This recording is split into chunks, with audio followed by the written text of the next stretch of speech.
कभी सोचा है कि तथाकथित king of good times India के सबसे बदनाम भगोड़ों में से एक कैसे बन गया?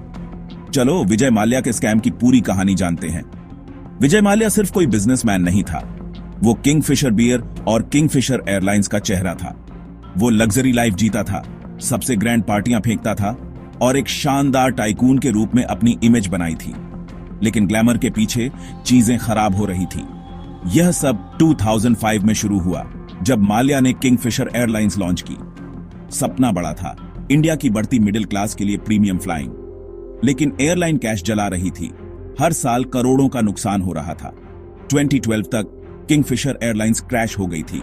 हजारों लोग बेरोजगार हो गए थे और क्रेडिटर्स शॉक में थे।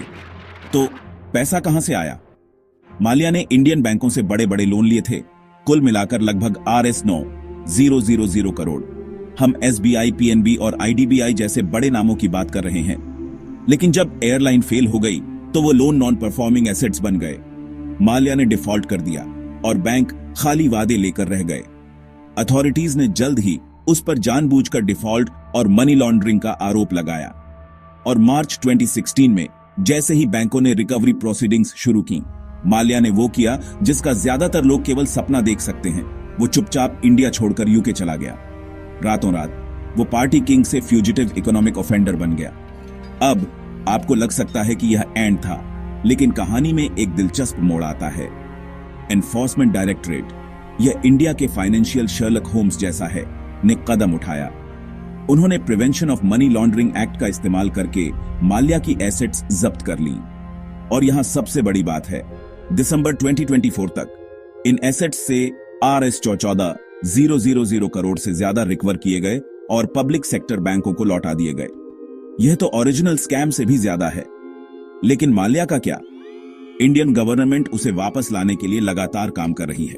2024 में G20 समिट के दौरान प्राइम मिनिस्टर मोदी ने यूके गवर्नमेंट पर माल्या के एक्स्ट्राडिशन को फास्ट ट्रैक करने का दबाव डाला। इंडिया के टॉप ऑफिशियल्स लंदन भी गए, हर लीगल और डिप्लोमेटिक ट्रिक का इस्तेमाल किया। फिर भी आज तक माल्या यूके में है, ब्रिटिश कोर्ट्स में अपने एक्स्ट्राडिशन से लड़ रहा है। और माल्या का केस सिर्फ आइसबर्ग टिप है। इकोनॉमिक ऑफेंडर्स पर गवर्नमेंट की कार्रवाई तेज हो गई है।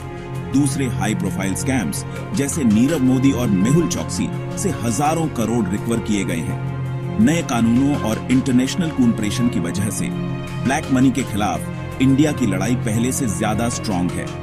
तो यह है पूरी कहानी। कैसे एक बिलियनियर का एम्पायर क्रैश हुआ, कैसे बैंकों ने लड़ाई लड़ी और कैसे जस्टिस की तलाश अभी भी जारी है।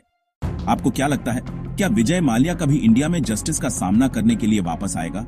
मुझे कमेंट्स में बताओ। और ऐसी और कहानियों के लिए लाइक और सब्सक्राइब करना मत भूलना।